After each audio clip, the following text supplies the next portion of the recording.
Okay, so I'll go back to Visual Studio Code and we will talk about typecasting, data typecasting. Here we want to show what happens when we are working with integer and double and we multiply them and return the value. Like what happens? Does it convert the double to an integer or the integer to a double or what? So the rule is that if we are working with an integer and a double,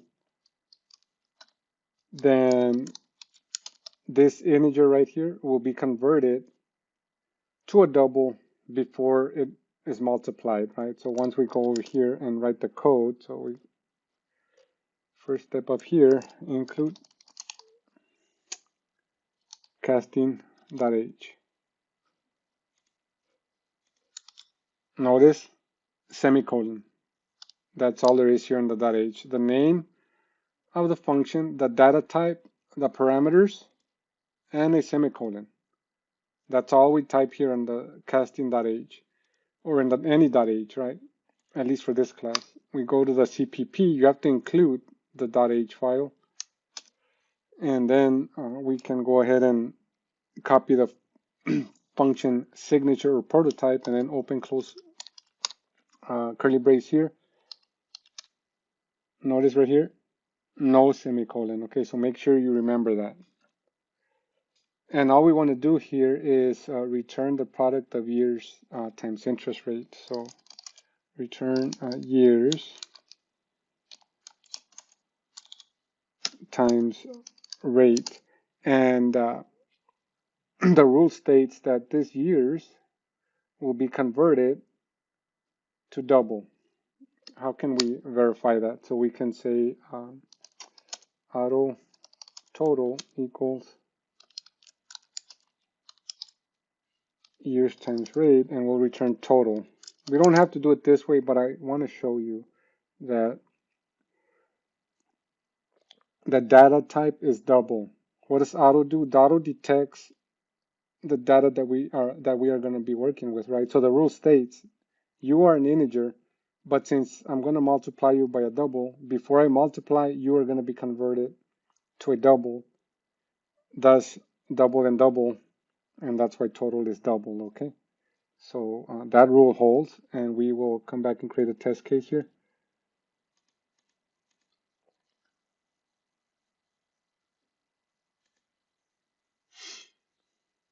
Module 2, okay, module 2.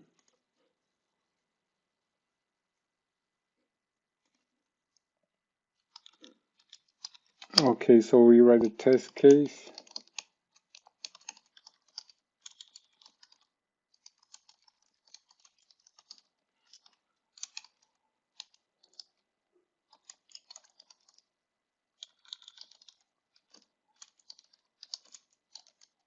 Integer converted to double.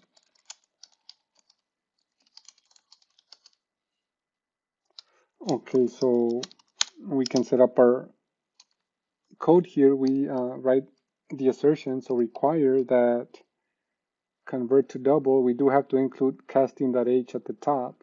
It's not there, so we go include casting.h. We come back here, and now we can type convert, and there's the function I wrote, convert to double. And we'll do 10 and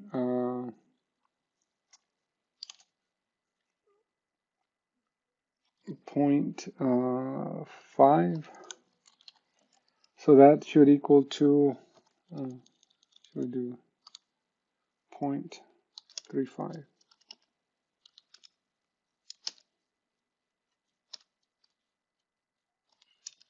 So if what we're saying is true, we're saying that this is going to be converted to a double like this, and then the multiplication will occur, and then we'll test our luck with with the test case, right? Since we are comparing decimals, we're going to test our luck.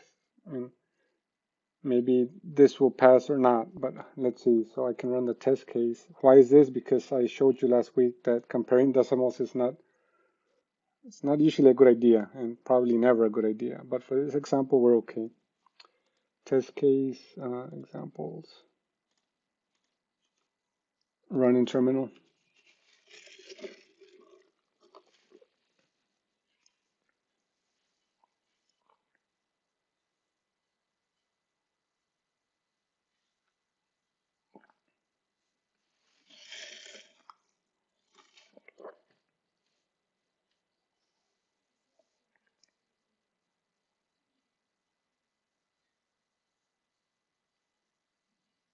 and it's building.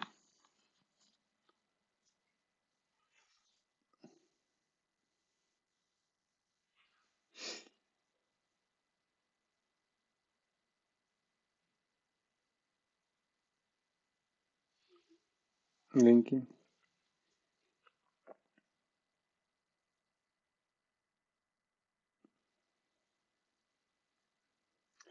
So again, this example might seem like, why are we doing this, right? So we're just showing you some issues that you may run into if you don't know about them, right? But if you know about them, then at least you can be ready for them. So in this case, 3.5 is equal to 3.5, right? Everything passes. So that's what this rule is stating.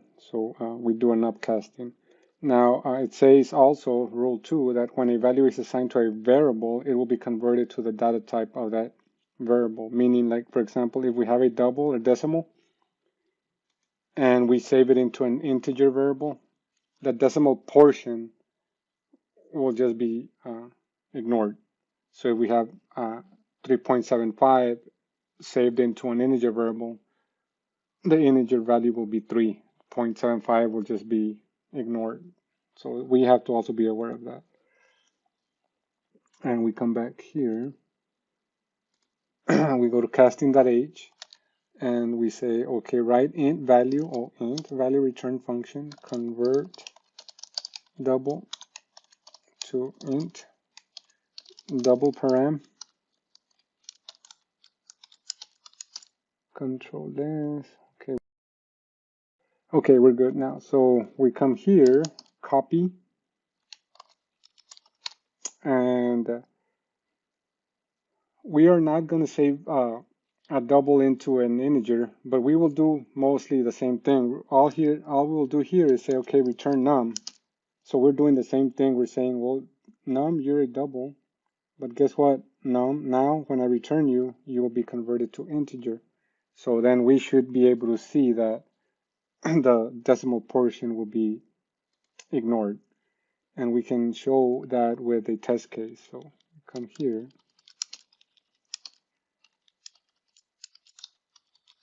And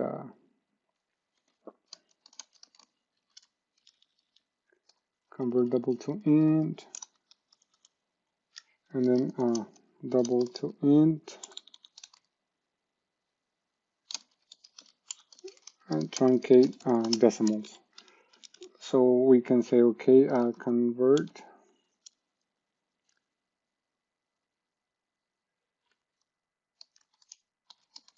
double to int, and we can say, like, for example, 10.375, and if we do that, then we should expect what here on the right side, what value?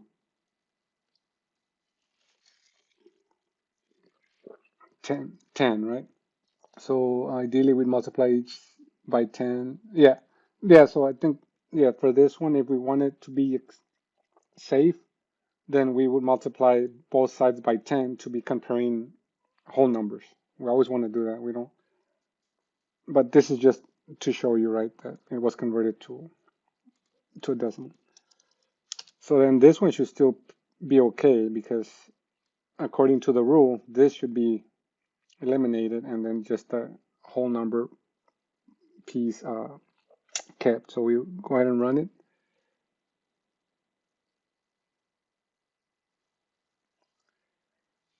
If you are getting bored, don't worry. Starting the next class and next week, the class gets a lot more interesting. We get into loopings and conditional structures and deep dive into functions, and so it'll get more interesting. I always purposely start out slow because it takes students a while to get a hang of how they need to code. So that's why the homeworks are like extremely simple at the beginning. Hence, I always say get hundreds on those because, I mean, they're very easy. That way you're banking points, max points from the beginning. So this is good. Green is good. Click here, up arrow, space, dash S, enter. And the rule is correct. So if we convert from double to int, then I mean it makes sense, right? Like decimal to whole number, then it just ignores the decimal portion. Notice that it just ignores it, okay? It doesn't do any rounding for you up or down. So even if this one was like 875, then it's still 10. It just ignores. So we have to make sure we understand that piece too. So we run. There are special functions for rounding in C++, but for this rule, it just kicks out the decimal piece. So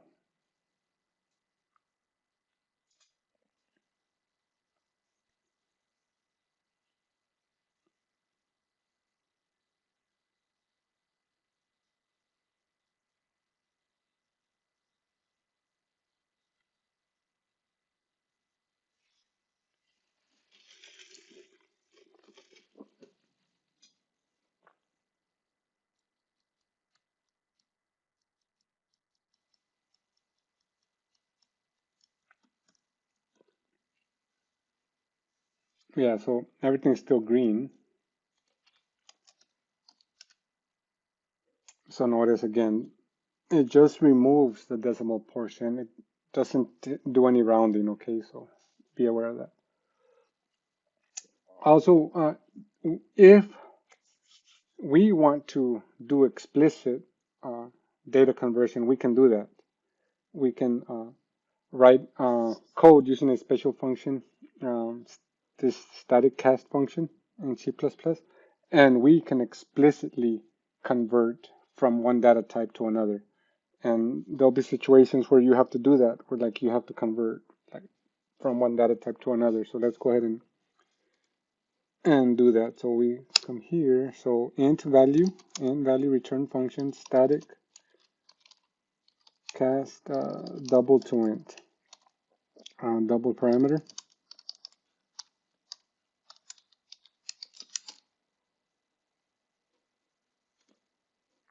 And we come here.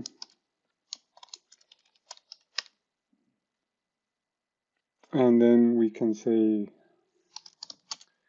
auto return value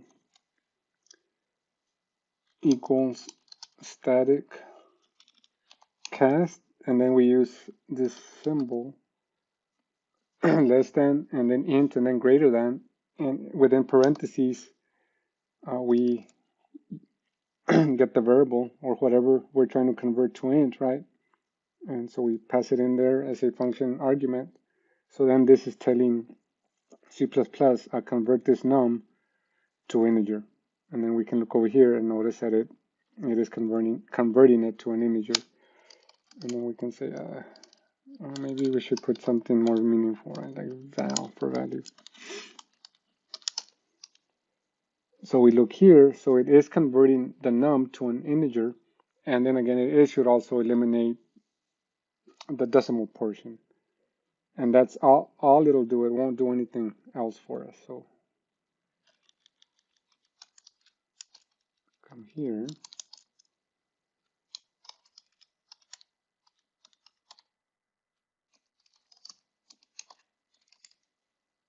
I think it was static cast double to int, and then we'll say 3.75, and that should also be the number 10. So up here, C++ implicitly does it for us.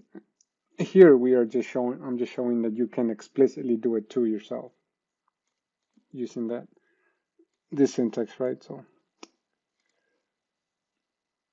okay, so let me go ahead and run this.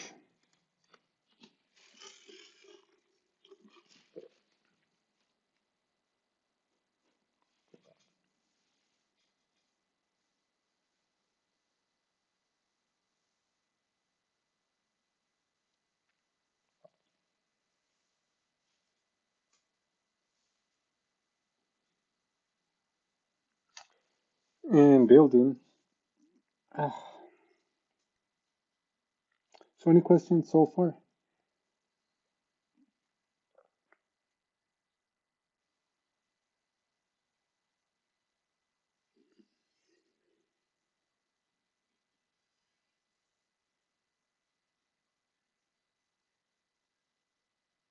No questions, okay.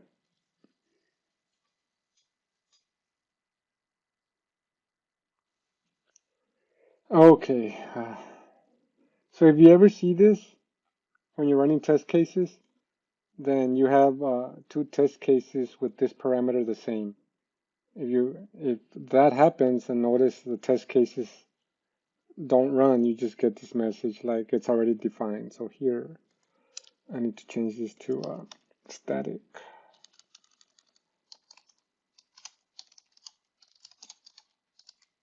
int.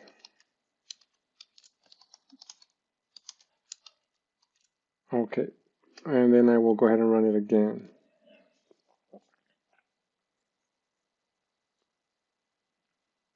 And this time it should run because I renamed the test case.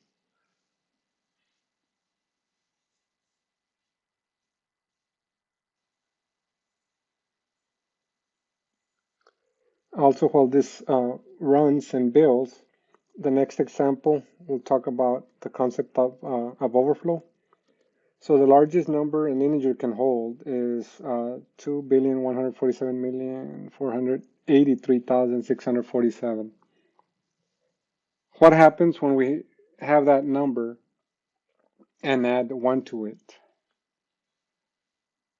Like it should return positive this value, but then we'll see that it returns a negative, and we will explore and show why that happens, right? Why that's the case.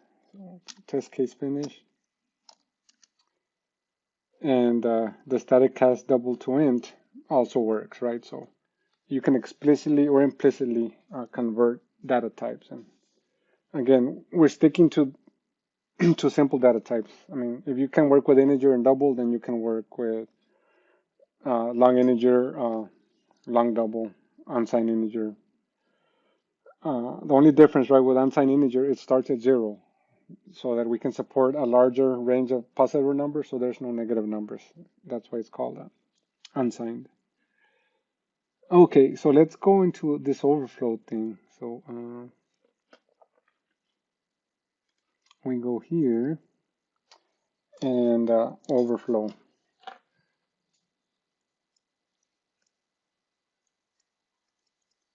Variable overflow.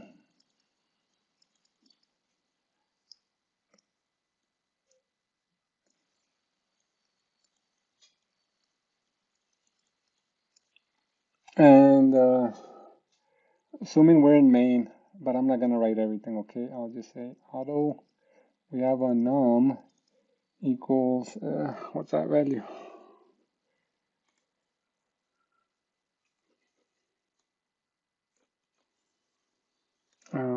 We have that value.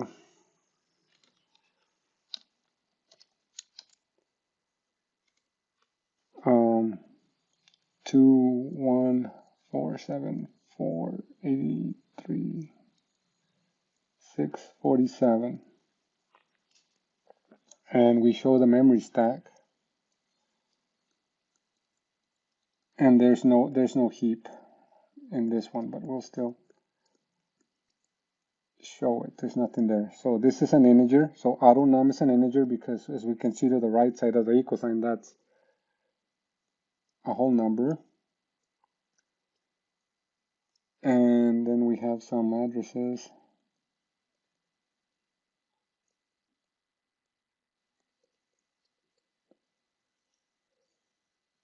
So recall that an integer has 4 bytes, and 1 byte equals 8 bits, or 8 zeros and ones. So if we want to get 4 bytes, then 1, 2, 3, 4. So this is 4 bytes.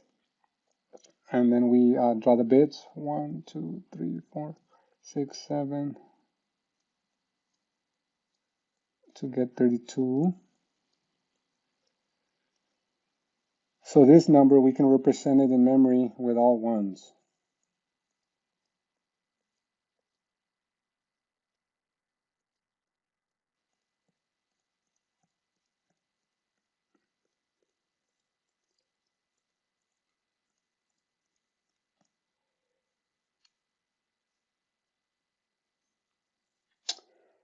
And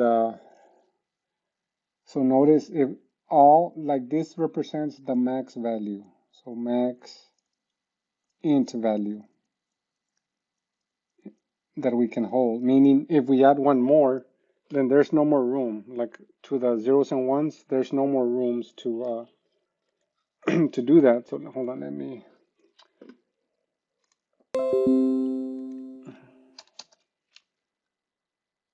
Oops, I'm gonna bring something up on the screen.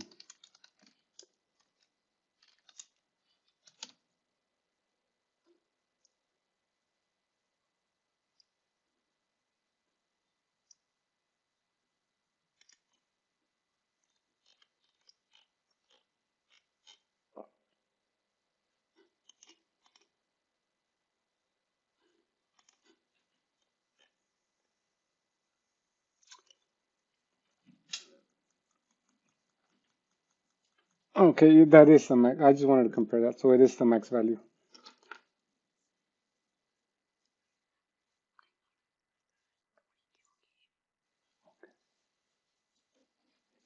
Sorry, that was my son. Okay, so let me create a simpler example. Okay, so we have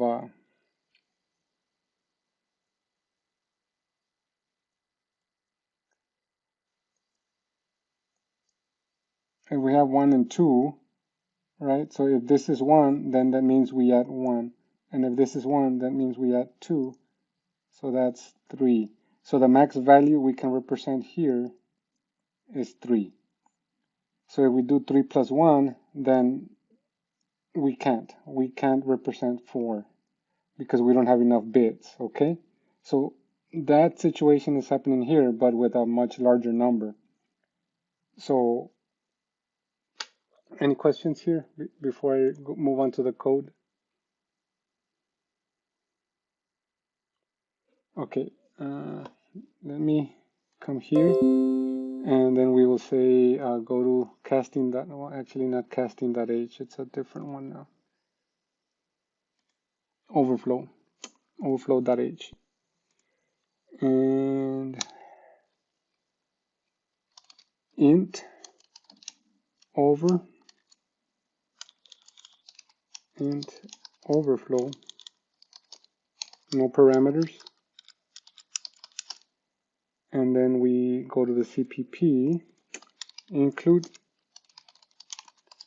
overflow.h, and overflow, open close curly brace, create an int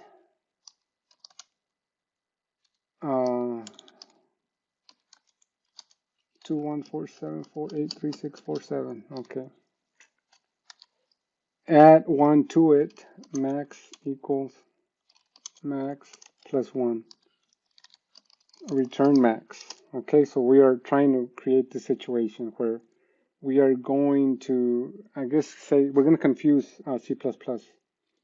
Okay, so any questions with this code? Like we just max value and then we add 1 to it so that we can bring up this situation where we don't have enough bits to represent the value. So in essence, we go beyond. We go into an overflow, and then C++ starts acting strange.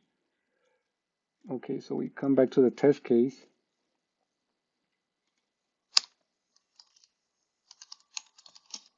Test case. Test int overflow.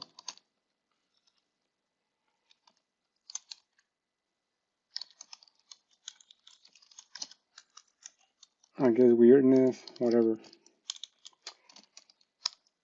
Okay, so require, and we have to include overflow. So up here, include overflow.h.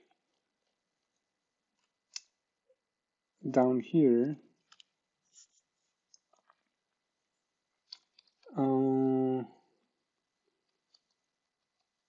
int overflow, and then it should return 2147483648. And let's see what happens. So notice here it's telling me to do negative, meaning it'll probably return negative, but I still want to run it with the positive number first. And we come here and let's run the test case.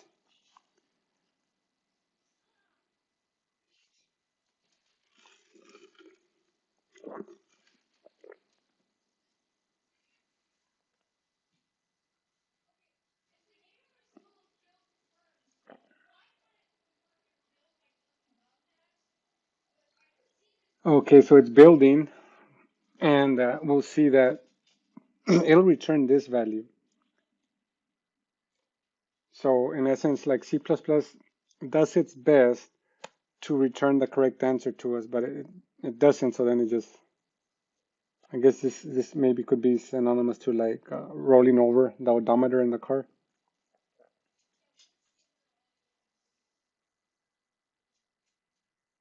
And it's linking. So notice that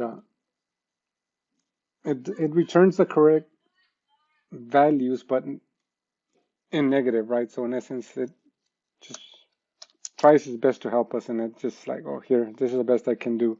So we do have to worry with the situation. So to avoid the situations when you are working on a C++ project, like you have to do your best to identify the largest value that will be supported in C++. And if you can get that answer from someone, then you have options, right? You can use an unsigned integer, which supports double this value, or you can use a long integer.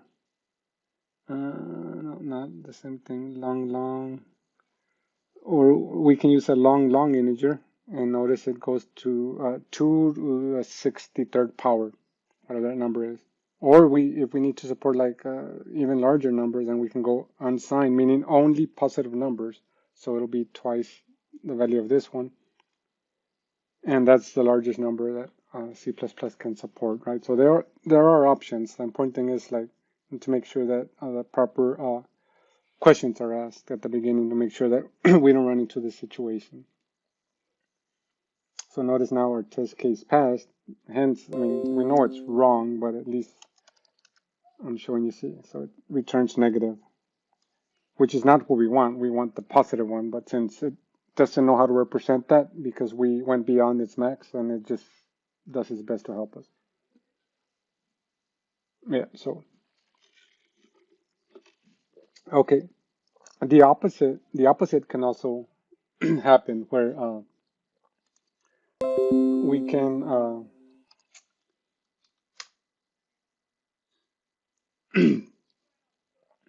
let me look for this example. So we can run into the opposite situation where we have a decimal, and we have a decimal that's very large and very close to zero, that if we do anything mathematically to that decimal, then we will run into the same situation. So let me see here.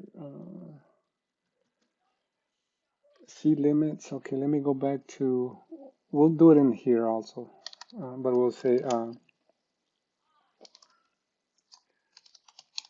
decimal or double, right? Let's do double. Double underflow. Double underflow. And I need to use the C limits. I think C limits. Yeah, C limits. And then I can write some code here. So I'll create a double here. So I'll say min, and it's double min. I think it's this one. Double min.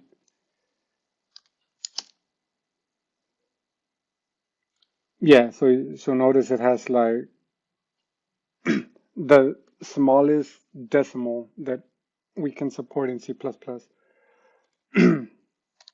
We'll eventually return the min value, but before that we will purposely say like min equals min divided by 10 just to shift the decimals to the left, and then we'll see that we got too close to 0, and then C++ doesn't know what to do, and then it just doesn't know how to represent that in decimals, and then it just returns a 0 to us because the number is too close to 0. So I think we can, instead of min, we say closest closest to 0 double, and then we'll create a new one, and then we'll say too close to 0 double. Yeah, and we have to rename this guy to closest to 0. Okay, and we want to return too close to 0 double. Okay,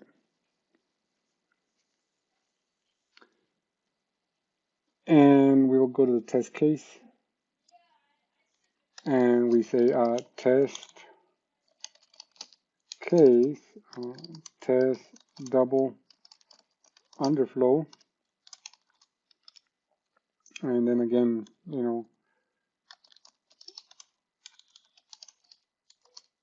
okay, so we say, okay, let me require double underflow, no parameters, and this, let me see here, what value can I put there? Let me put 0.1 for now.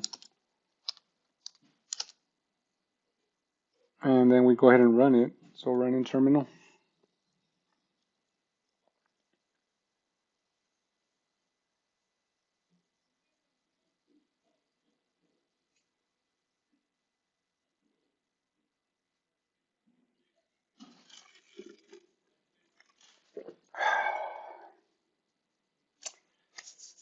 Okay, again, be patient. This, I mean, it's elementary, but I mean, it's important stuff to know. And then we're getting comfortable with writing functions and testing them. I'll go back right now and I'll write some main code for casting and some main code for overflow.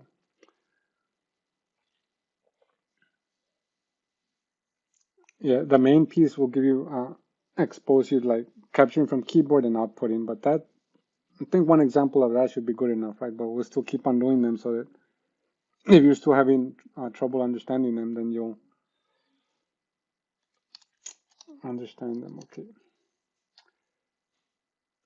So it failed, right? Maybe here what I should do is I should include C limits up here, right? Include C limits.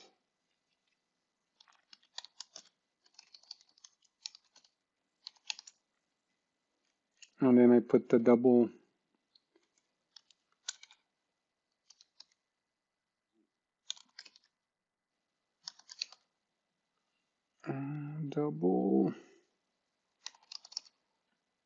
min. I think this is the one I chose. And let's run it again. Run in terminal. So point here is that like, just like we can go overflow, then we can also go to the opposite extreme. And I don't know if there's any, I guess if you're working with math, right, you might run into this situation, but at least it's good to know that you can run into these issues. And the reason I bring this up is there's a lot of bugs out there with these types of issues. And the problem is that with your test cases may pass, right? Because usually we can't cover all the cases with the unit test.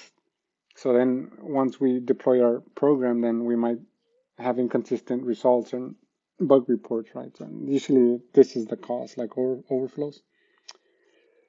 So it fails, right? Because it doesn't know how to represent this value for me. But I guess if I put 0 here, then maybe it'll pass. So let's see, run in terminal.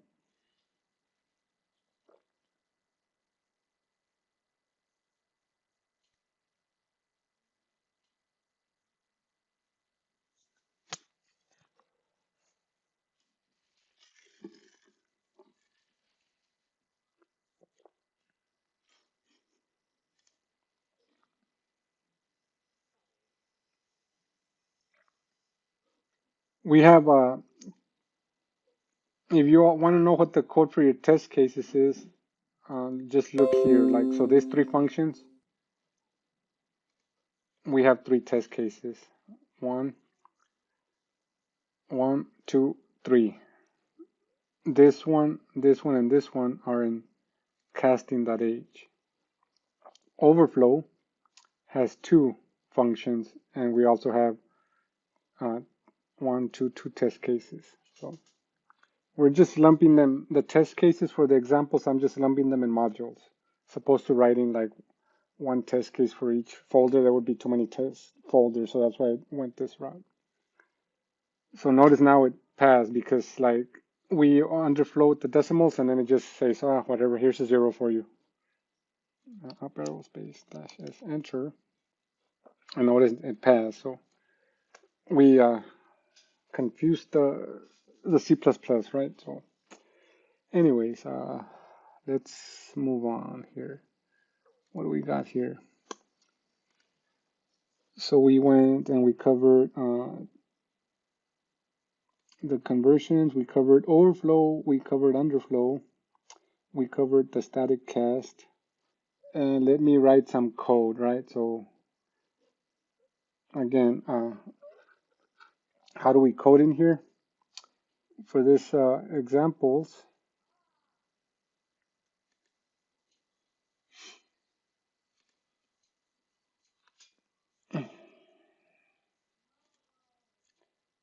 the C++ as a library, they wrote functions in the library. To use them, we have to include them.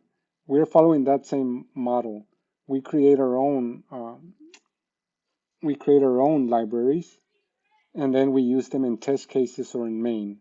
So we're following that same model, and that's how developers around the world code. Whether it's code that the programming language providers wrote, I mean the compilers, or they go and buy third-party libraries, maybe like a game engine where like you just learn how to use that functionality into your code, so you don't have to start creating the game from scratch, right? So that's why I do stuff like this. So now we have our own library and we want to test we want to write code in main. So we go here for casting, up here, src examples, and we go into the casting folder. We have a library that consists of casting, CPP, and casting.h. So we want to use that code in main. So in main, we say, okay, include casting.h. We want to write to screen. So we say using cout, and we probably want to capture from keyboard, cin. When you are capturing from keyboard, I mean, I know you are the one using the main program, but it's always good programming practice to tell the user, what you are expecting from them. On some of the homeworks, students omit this one, and then they just had like cin and some number. I mean, I know what I need to type, right? But if your target audience doesn't, right, then your application's not going to serve its need, right? So please make sure that you prompt the user for what you want. So here I can say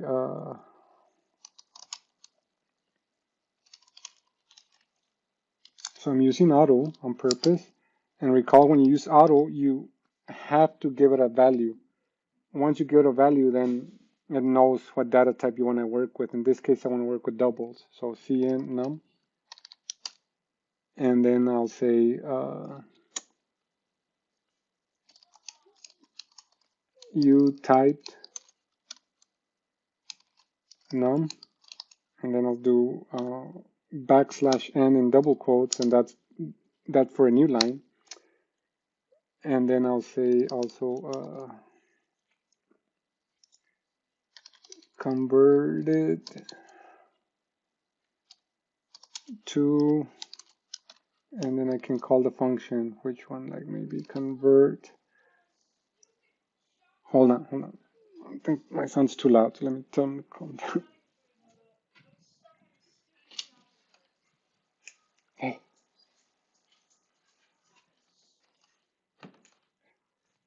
Okay, sorry about that. Okay, so let me look at the functions here. Which one should I call? Casting.age, convert double to int. Okay, we'll call that one convert double to int.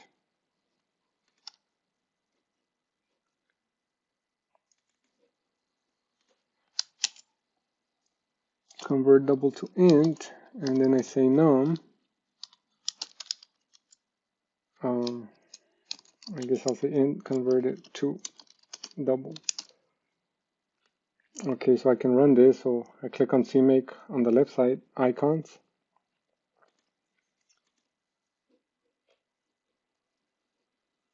And casting, running terminal.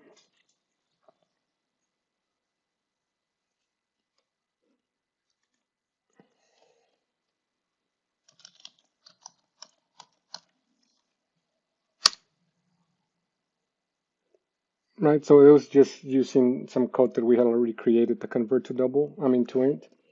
So I capture a number here, and then I just echo it to the user, and like you type, and then I call this function convert to int, and then I just tell the user that it was converted to 12, right? So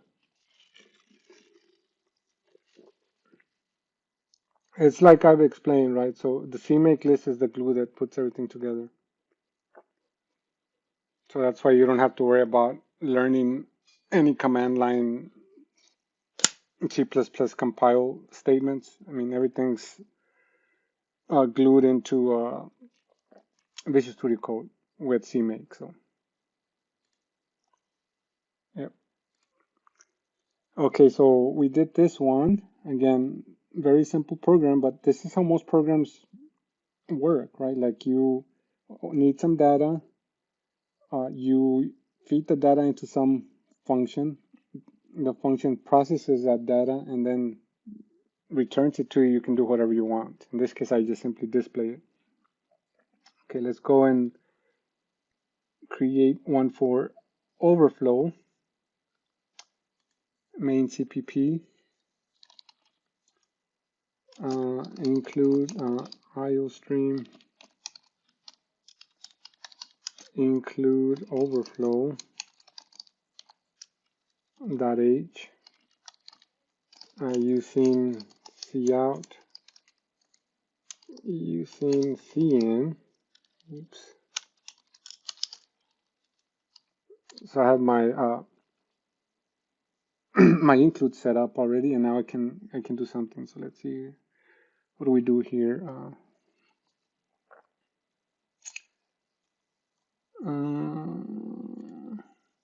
We'll use this one because we can probably do more meaningful stuff with the integer here. So we'll say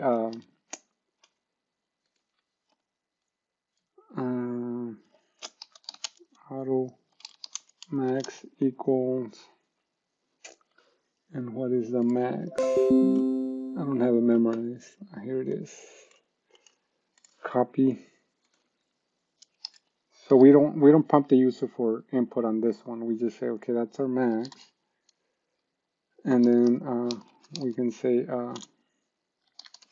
oops, the max int in C++ is max, and then we say max equals max plus 1.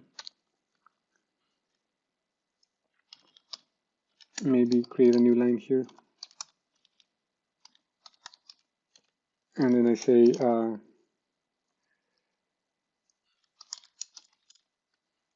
cout at 1 to create C++ weirdness or whatever. So we add 1, and then we say cout max plus 1 is max. Okay, so again, I'm purposely doing this to show you that you can use the substring operators to output different datas. And \n is new line character. I know that the book may talk about inline, but with \n, then you don't have to worry about any other includes, right?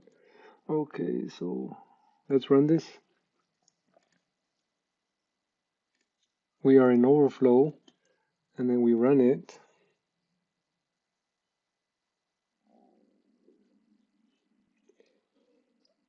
So we have this, right? So one thing maybe I should do here is int overflow, right? And then like that, so.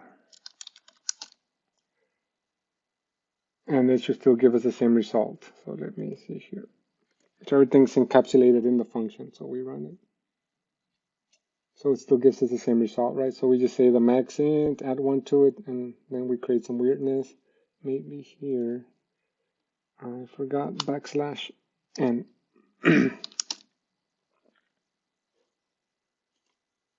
Run.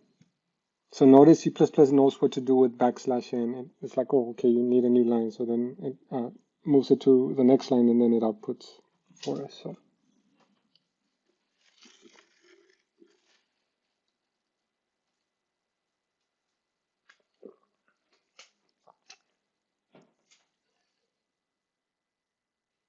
Questions here?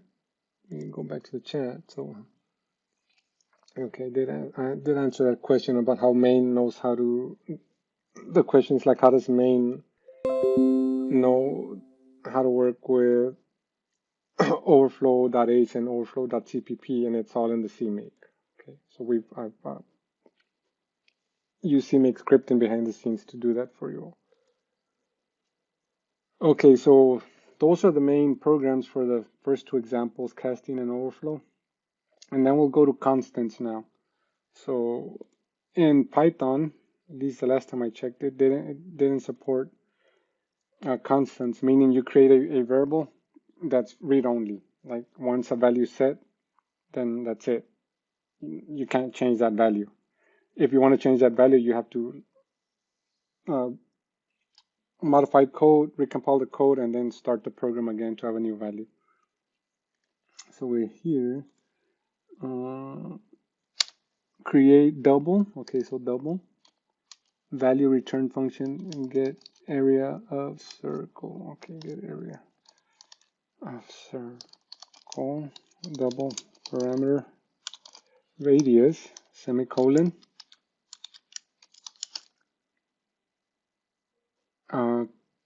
Constants and close curly. Okay, so create const double pi with 3.14159. So meaning create a new variable that's constant so that nobody can modify it. So there's some options. We can write the variable in here, but if we're working with a math header, then it's only available to this function. So maybe we want to, for now, make it a global variable. Since it's read-only, then nobody can change it, but we can make it available to other functions. And we can say, okay, const integer double pi equals 3.14159. And once we do that, oops, why did I put it here? Sorry. Const double pi 3.14159, and we jump over to the CPP, and if we go here, as long as I include constants, then I should be able to see pi, and I do see it. Okay,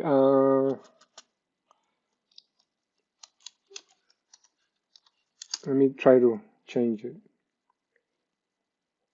Notice that it's telling me that it must be a modifiable L value.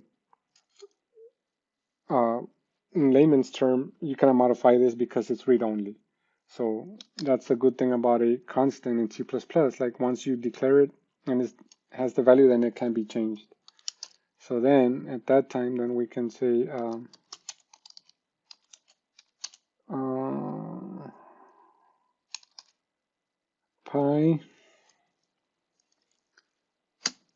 pi times I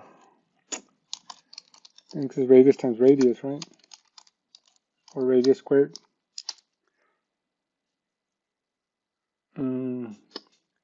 Okay, any questions so far? Let me just create a dummy function real quick. I'm going to erase it, but say we had another one that get whatever, right? And then we wanted to write some code. Notice that pi is accessible in that function too. So that's why we do it that way, so that multiple functions can leverage this constant variable. Okay. So your assignment for this week, you have to generate a receipt, I think, a restaurant receipt, and it's asking you to use a constant. So then you follow this example to create the constant.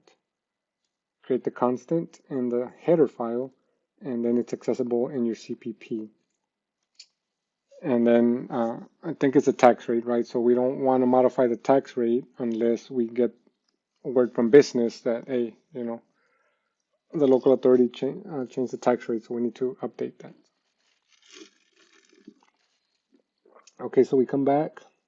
We have this. Let's go and run a test.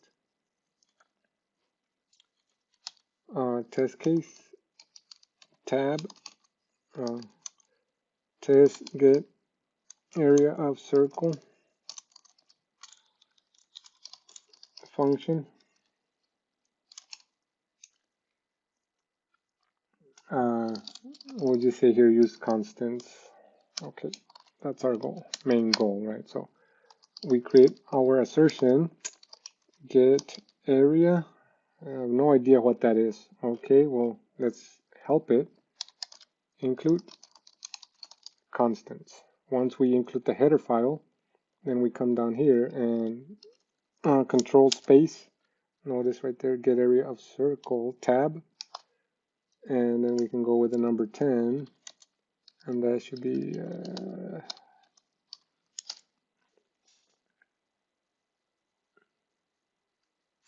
okay. We run it. Constants run.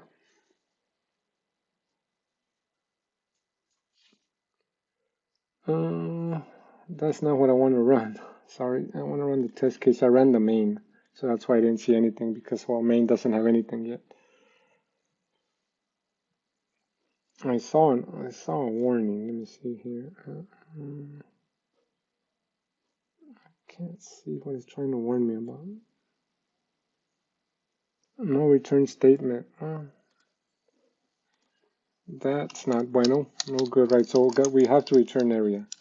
Okay, let me cancel this. And then I can run the test case again. Run in terminal.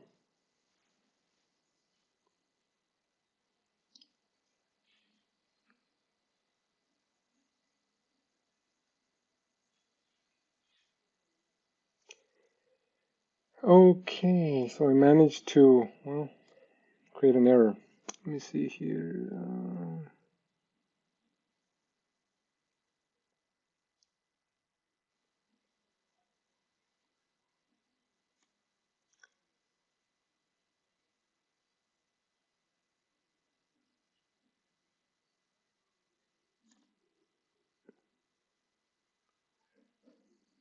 Well,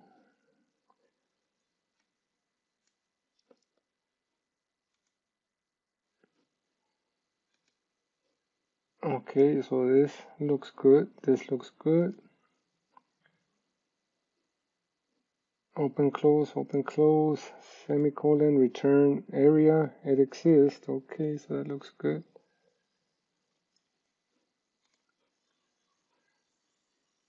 Let me just do a build. That's strange. And it's not helping me.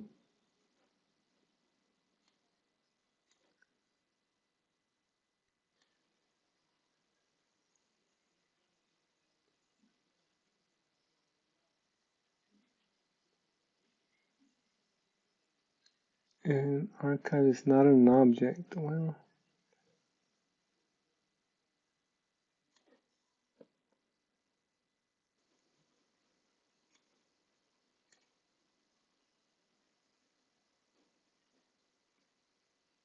that looks okay.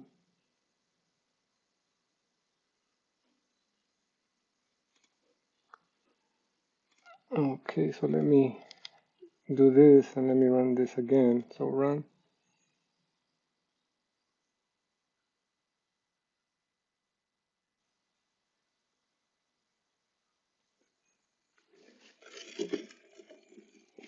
So that's one of the complaints against C++ is that sometimes the error reporting is not very helpful. Like in this case, like I honestly don't know what I did wrong.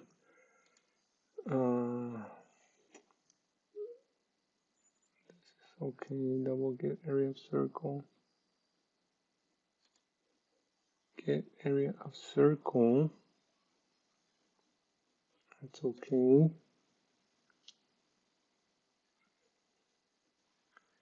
So now it is linking. So okay, let me come up here. So when you run into situations like this, then right now we are trying to test. I eliminated the test case, right? So from the picture, but we can go a step further, and we can go into the examples, and I think it's module 2, constants, and then you can eliminate main, and if you just go here where it says library, then you're just trying to compile these two files to see if maybe there's an error there. Usually if there's an error here, you see the color red for the file names. So there's no errors here. Okay, so the the code here, according to C++, is okay. So then, meaning now there's something wrong with the connection between the test case and my code. So let me go back to the test case, collapse this. And then I don't want to do that. Okay, that one's okay. Okay, now I want to bring the test case and the code back together, see if I can, someone try to build it.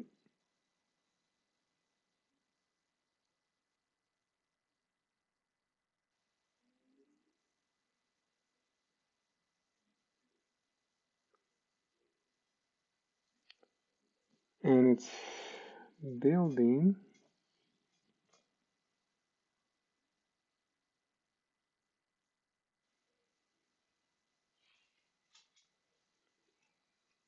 Usually if it gets this far, then it's probably going to build. So let me see.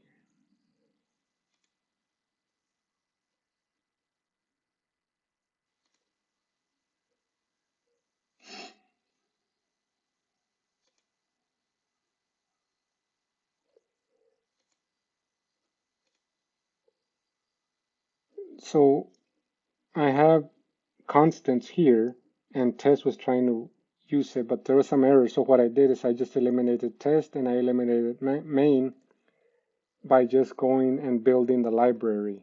Okay, that way I'm like eliminating external connections to it to see if maybe there's some issue.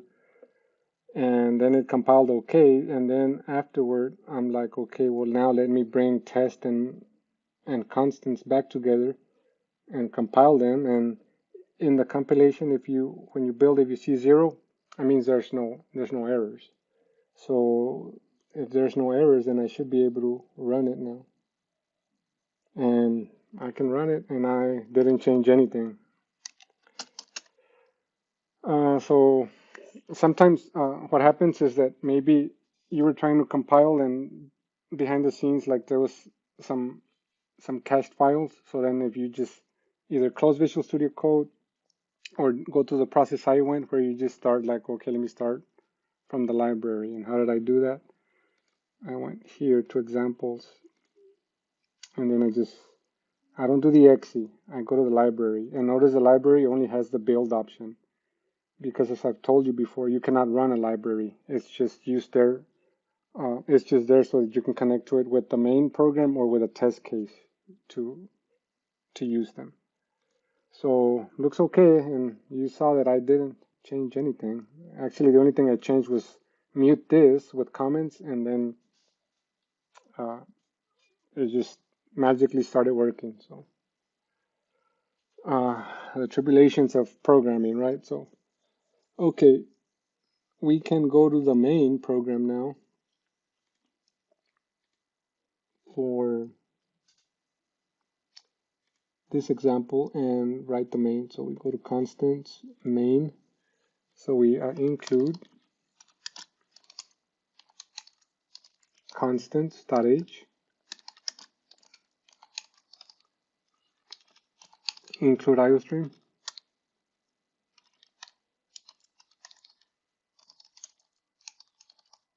I'm using the cout and I'm using cin, and I'll say enter a radius, right? Enter radius of a circle. So with this one, we probably have to worry about the overflow, right? So in a real program, we would want to have a code that checks min and max. Like if we want to restrict them to like a max number they can type here, we can do that. We'll eventually get into this when we get to conditional statements. Okay, so then here I can say radius equal, that way that's a double, and I can say cn radius, and then area of circle is get area of circle, and then we use radius as the function parameter, and that's our program. So I can do this also, like I can do double here. But if I don't want to worry about data types, but I know what data I want to work with, then we can just do this, and then C++ takes care of the data types for us. And then we can go ahead and run. I was getting errors. Yeah, so William also saying that he was getting errors, and he just like exited Visual Studio Code and came back in, and then it just magically starts working, right?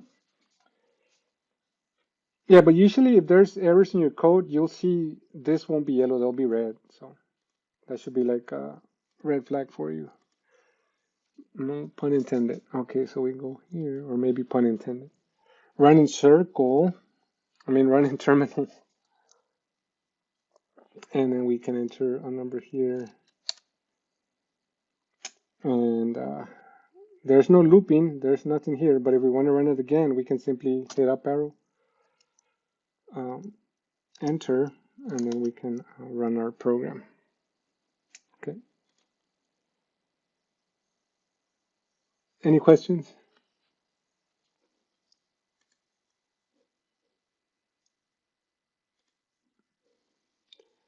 So believe it or not, we're almost out of like the fundamentals. Like I know the first week we're just mostly concerned about setting up our environment since we don't have a lab. We have the virtual lab at your home computer or the cloud compiler, right? So, but we'll still be able to cover everything we need to cover in this class so that you can go on to data structures and be successful. Okay, so today we wanted to cover everything here. So we covered conversions. We had covered operator precedence before. That's meaning like parentheses first, square root before parentheses. Parentheses first, and then if you want to manipulate what is calculated first, then you can always precede them with parentheses, right? Or if you know that you want the order of operations to be followed by C++, then you don't have to worry about parentheses, and you know that if you're mixing multiplication, division, subtraction, and addition, then you know that the multiplications and divisions will be performed first, right? So as long as you understand that, then you shouldn't get into any issues with operator precedence issues. You will have homeworks that test this, in the near future. We talked about explicit casting with static cast, this crazy issue of overflow and underflows and how we can get around them, and then the constant. So again, this constant, please make sure if you didn't type the code, that's fine. You can go find this code in my repository, but you will need this example for this week's homework. Okay, you'll have to create a tax rate constant. And I've shown you an example of how you can use that in your code. Okay,